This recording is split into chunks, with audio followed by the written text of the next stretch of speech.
Hello everyone, Jessica here with another layout for the Not Just for Boys Kit Club. Today I'm using the Spice Cider Limitless kit, which is this beautiful fall themed kit. And I've got this photo of my son on a tractor in the fall. And I'm starting this off with my brayer tool. I am just applying some Fossilized Amber Distress Oxide to a sheet of acetate here. I could have actually done this directly on my glass mat. I honestly don't know why I didn't, but I think I was just thinking in case I wanted to drip the splatters onto my layout, then I could, but I don't know. So I just watered down some stamped Fossilized Amber and then used my brayer tool to just kind of smush it around on my page. And this isn't a Vicky Bouton mixed media paper. This is just a thick white cardstock by Park Lane, so nothing fancy or special. It's going to dry up pretty quick. I'm just going to set that aside. And I'm just going to go to work on my leaves here. So I'm going to create a whole bunch of die cut leaves. So I'm pulling out my Big Shot here.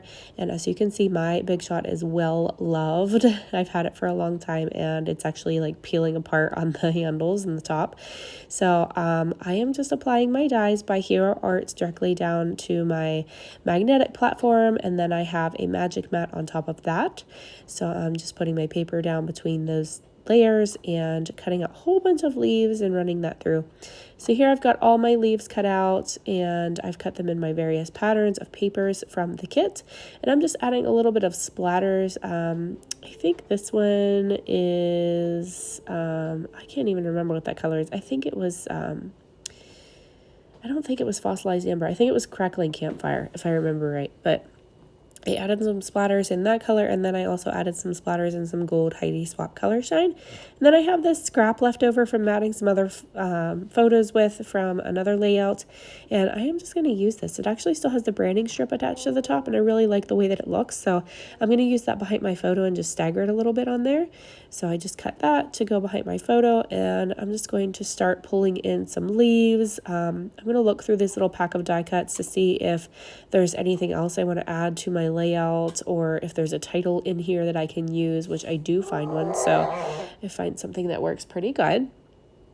And I'm just looking through here to see if I want to use any of these leaves that are in here, because there's some really cute ones. They have some foil designs on there too, so I think I want to pull in some of those. I settle on this laughter word that's in these die cuts. I'm going to use that. I'm actually going to make it say autumn laughter, because my son was just kind of laughing hysterically as he was just having a field day sitting on that tractor acting like he was driving it. So yeah, that's what we're going to do. Actually, today we're going to do a tractor parade today, so that's super fun. And they get to ride on the tractors with us. I strap Onyx in my baby carrier on my chest, and I'll be driving one with her, and then the boys typically ride with their daddy. So that should be a fun time today. So I'm just going to layer up all of these leaves and just place them down. I'm kind of just getting a feel for where I want them all to go. I know that mixed media is mostly going to be covered up. I really just wanted it to peek around the edges of the leaves and make it a base for where my leaves were going to go, kind of creating a leaf wreath, if you will. So I'm just going to go ahead and start sticking all of these down, alternating between some 3D foam squares here and my tape gun, and also going to use some Nuvo glue for a few of them. So I will just continue to layer these up. I'm going to pop some music in here so you don't have to listen to me talk the whole time. But the only other thing that I really do with this layout is add my title piece, and I add a whole bunch of sequins at the end. So I will pop in again at the end with the finished layout. And of course, I will link the kit in the description below in case you want to grab that from the shop. And do keep in mind, the kits do tend to sell out quickly. So if you do want this kit, make sure you grab it fast. So I will pop in again at the end.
So I got my leaf wreath all finished up here, and I decided that it was still lacking a little something around the edges. So I'm going to go ahead and do some stamping here with a Tim Holtz background stamp that I have. This is just like an edge distress stamp, and I'm going to use this in 2 different colors. So I've pulled out my Fossilized Amber again, and then my Crackling Campfire as well, just to add a little bit more red into it. So I'm just stamping around 2 of my corners just to add a little bit of interest to this layout. And then I'm going to make a little tab for the top of my title that has my date on it. So I'm just pulling out an Ellie's Studio stamp set. I think that one is called Autumn Tabs, if I remember right. And then I have a coordinating die for the actual tab to cut it out. So I'm going to go ahead and run that through my Big Shot here in a second after I stamp my date with my Paige Evans roller date stamp. And I'm just using Close to My Heart black ink for the actual date. So I'll go ahead and run that through my Big Shot here, and I'm just going to place this down right on top of my title. And then I'm just going to pull out the sequins that come in the add-ons from the kit, this is just a gorgeous sequin mix. I absolutely love this mix. It's so beautiful, has all the fall colors in it, and it's just, it's stunning. I love it. So if you don't have anything else from this kit, seriously grab those sequins. So here's the finished layout. I love how this one turned out. I hope you guys enjoyed this process today, and I hope I've inspired you to create something beautiful. So thank you guys so much for watching. Have a great day. Bye-bye.